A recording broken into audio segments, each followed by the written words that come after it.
네, 반갑습니다. 덜 싸우고, 덜 힘들고, 그렇지만 더 가깝고, 더 행복한 부모 교육 6번째 시간 시작해 보겠습니다. 자, 청소년 자녀는 아직 어리기 때문에 보호 또는 양육이 필요한 존재일까요? 아니면 모든 일을 스스로 해결할 수 있는 자기 결정권을 가진 독립된 존재일까요? 자, 이 질문에 대한 답은 부모님들께서 스스로 묻고 스스로 답을 해보시기 바라겠습니다. 자, 청소년 시기에도 부모의 보호와 양육이 필요하다 또는 개입이 필요하다. 그렇게 생각하셨다면 어떤 부분에서 그런 보호와 양육이 필요하다 이렇게 판단을 하셨는가 한번 생각해 보시고요. 반대로 청소년기에는 충분히 스스로 할 수 있다 또는 조금 더 나아가서 모든 걸 다 스스로 해야 한다. 자기 결정 및 독립을 지지하시는 부모님은 어떤 기준에서 그렇게 판단을 하셨는지 한번 스스로 답을 구해 보시기를 바라겠습니다. 먼저 어린 영유아들은 당연히 부모 또는 보호자의 그 보호나 그 보살핌이 필요한 존재입니다. 또는 영유아는 아니지만 뭐 일시적으로 병이 걸렸다든지 또는 심신 그 미약 상태에 빠졌다든지 이제 이런 일시적인 상황에 놓여졌을 때도 그 사람한테는 그 보호와 보살핌이 필요한 거죠. 이건 꼭 부모라서 하는 게 아니라 우리가 인간이기 때문에 하는 거죠. 가령 길 가다가 쓰러진 사람이 있으면 그 사람을 도와주고 일으켜주는 것은 우리가 같은 인간이기 때문에 하는 행동인 겁니다. 그러나 충분한 능력이 있는 사람 또는 자기 스스로 할 수 있는 사람이 그런 사람은 스스로 하는 게 맞는 거죠.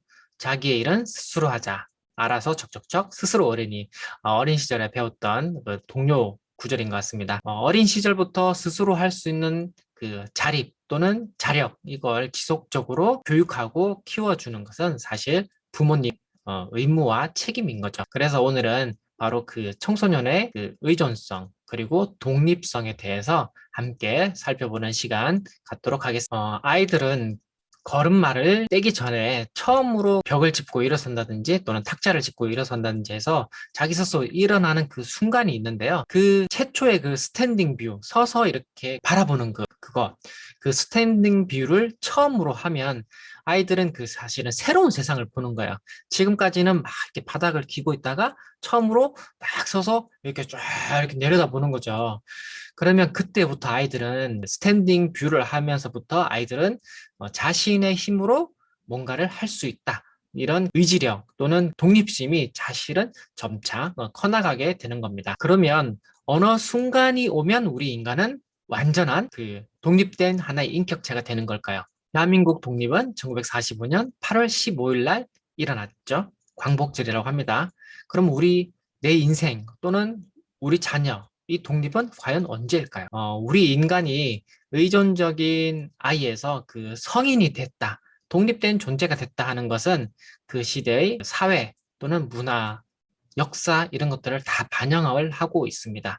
과거 농경 사회에서는 몸집이 이제 어른하고 똑같아지는 그런 시기가 되면 남자로 인정을 받을 수가 있었습니다.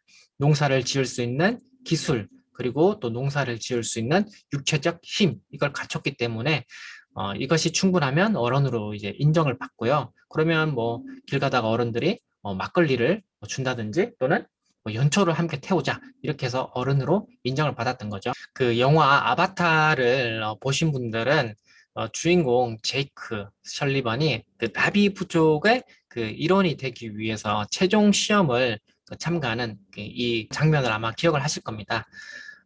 이런 그 원시 부족들은 그 성인식 또는 테스트 이런 걸 통해 가지고 그걸 통과를 하고 나면 성인이 된다. 이렇게 해서 그 어떤 시험 또는 테스트를 한 거죠. 지금으로 생각하면 어떤 성인이 되는 어떤 뭐 자격증 시험을 봤다. 이렇게 이해하실 수도 있을 것 같습니다.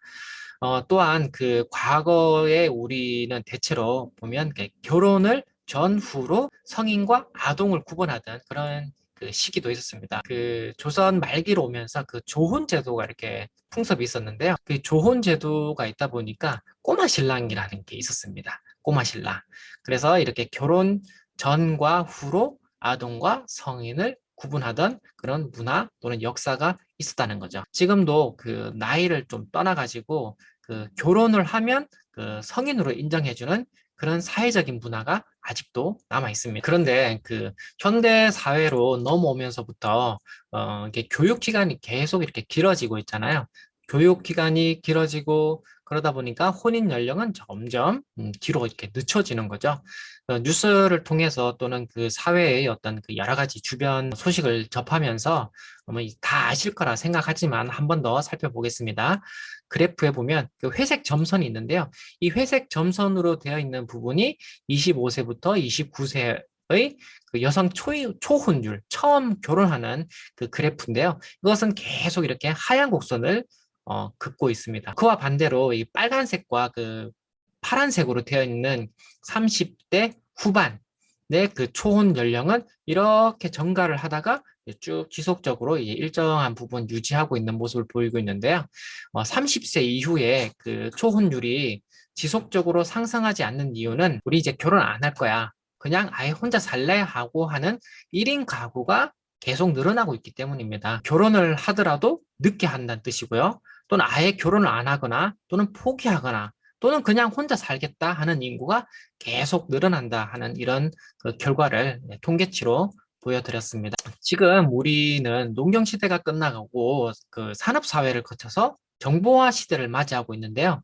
그 산업 사회에 들어서면서 우리 인간한테는 그 학교라는 게 생겼고요. 그리고 이 학교라는 제도가 점점 늘어나면서 지금처럼 뭐 초등학교, 중학교, 고등학교 이것이 됐는데 이게 끝이 아니고 또 대학교 4학년을 가야 되고 요즘은 석사, 박사까지 해야 되면 거의 뭐 30대 초반까지는 계속 공부를 하는 시대가 된 거죠. 세상이 발전하고 산업이 이렇게 발전을 하면서 복잡해지게 되니까 배워야 하는 것들은 자꾸 늘어나는 거예요. 그렇게 되니까 자꾸 결혼을 자꾸 뒤로 미뤄지게 된 거죠.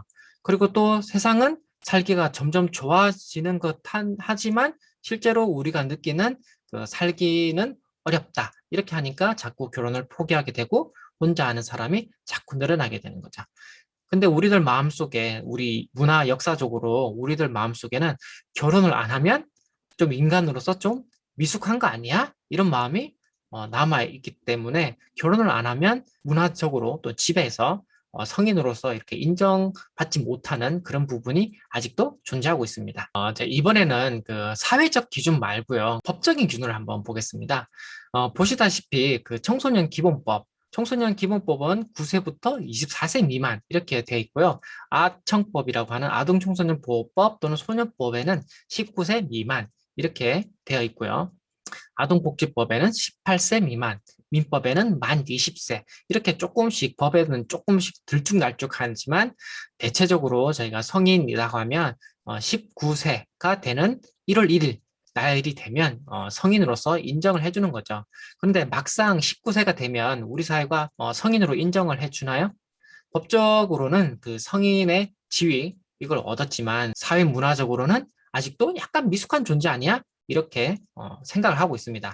앞서 설명드린 대로 사회 변화에 따른 교육 그리고 취업을 통해서 그 경제적인 독립을 하지 못했고요. 그리고 아직 결혼도 못했기 때문에 그런 거죠. 그리고 우리가 그 사회 구성원이 되고 책임과 의무를 다한다 이 말 속에는 그 아이를 낳고 육아를 하고 이런 것들이 포함이 되어 있는 거죠. 그렇기 때문에 우리가 사회 경제적으로 독립도 해야 되고요. 그리고 결혼도 하고 출산도 하고 육아를 했을 때 우리가 진짜 그 성인으로서 어른으로서 진짜 인정을 받기 시작하는 시간이 되는 것 같습니다. 지금 부모님들도 생각하시기에 19살, 고등학교 졸업하고 19살이에요. 그럼 너무 어리잖아요.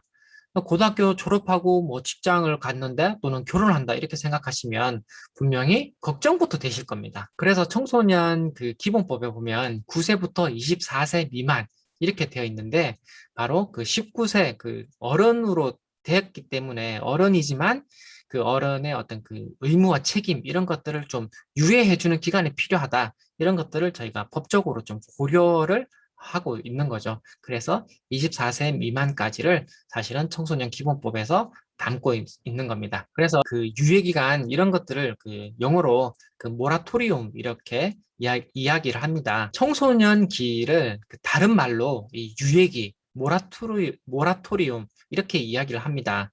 결국 이 청소년이라는 이 말 속에는 아동처럼 어떤 그 그런 보살핌은 아니지만 아직까지 부모의 품을 완전히 벗어날 수 없는 그런 어떤 심리적으로 좀 디펜던스, 좀 이렇게 의지하고 있는 이런 어, 마음이 포함되어 있다. 이렇게 이해하시면 좋을 것 같습니다. 그래서 우리 부모님들 또는 사회적으로 문화적으로 야, 너 의무와 책임을 조금 우리가 좀 미뤄줄게, 좀 유예해줄게. 이 시간 동안 네가 진짜 경제적으로 또는 사회적으로 독립할 수 있는 준비를 조금 더 갖췄으면 좋겠어. 이렇게 하고 있는 거죠, 저희가. 결국 부모님들은 내 자녀가 몸은 성인이 되었지만 어른이 된 거죠. 그렇지만 사회적 문화적으로는 독립하고 의존적인 이 두 사이에서 왔다 갔다 하는 존재로 좀 이해를 하실 필요가 있는 거죠. 현실에서 부모님이 봤을 때는요, 내 자녀는 아직 보호가 필요한 존재야.